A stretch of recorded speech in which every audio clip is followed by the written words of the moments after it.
Japan's governor arrived. 3 years and 8 months may seem a short period of time. That was certainly not what Hong Kong people thought in 1942, when Japanrse General Tensuke Isogai became governor of Hong Kong that year today. The background: after the September 18 incident, Shanghai became demilitarized.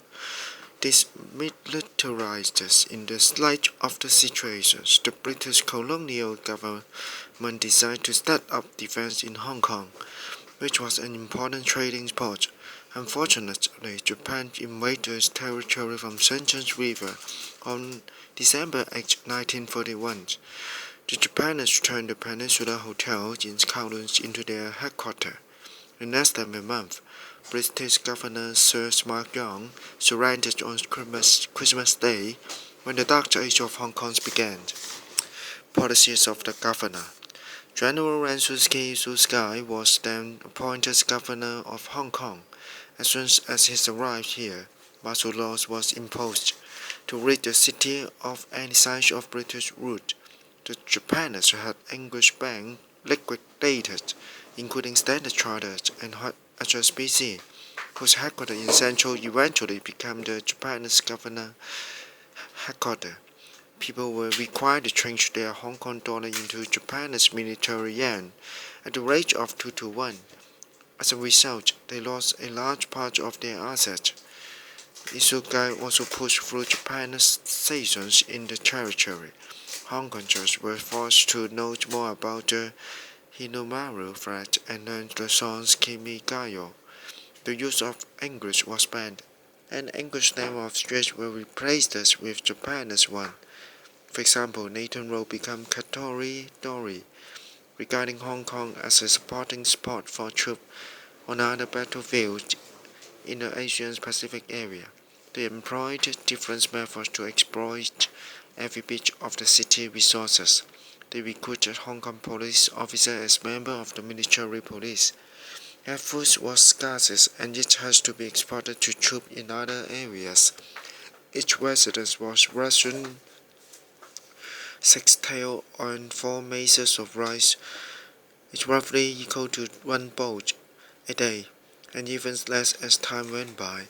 To alleviate the shortage of resources and keep the populations under control, the Japanese started to return policy, under which Chinese people in Hong Kong were forced to return to their birthplace on the mainland. Comfort women songs were set up in the lockup row, where numerous female civilians were victimized. The impact: Isogai retired on December 24, 1944, and subsequently returned to Japan. He was assisted by Lieutenant General Hisakuro Tanaka. Japan surrendered to the Allies unconditionally on August 15, 1945, which means Japan's occupation in Hong Kong would end well.